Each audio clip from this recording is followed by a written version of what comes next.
पुर में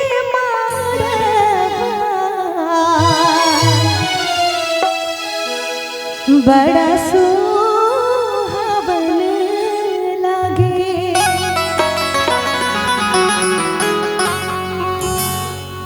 कि सीता के लगेला मेहंदिया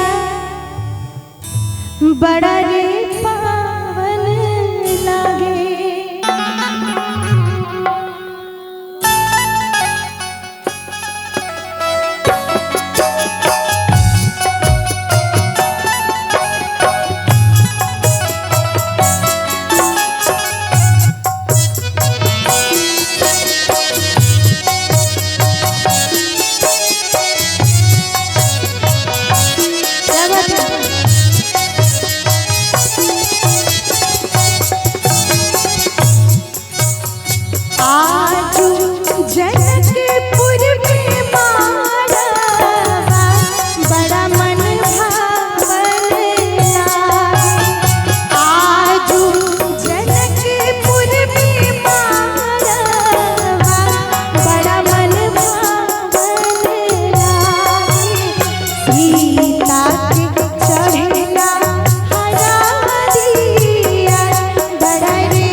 बहुत ही प्यारा सा भेंट आदरणीय श्री जयराम शुक्ल जी की तरफ से ढेरों ढेर आशीर्वाद, ढेरों ढेर प्यार इस मंच पर आया है।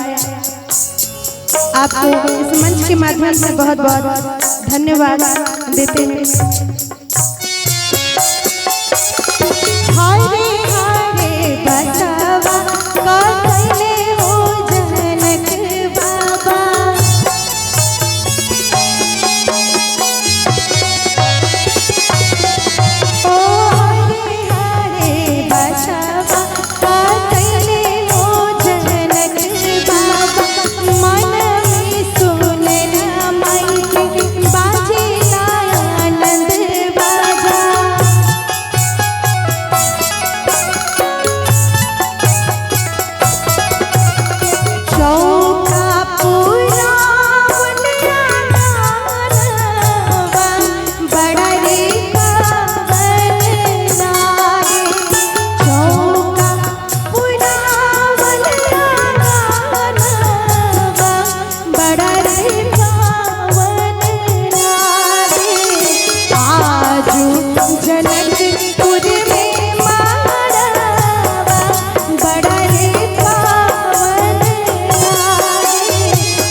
और एकदम शांति से सुनने का कोई मतलब नहीं। बारिश भी देखिए, बारिश भी एकदम अब जैसा हमने बोला वैसा ही हो गया।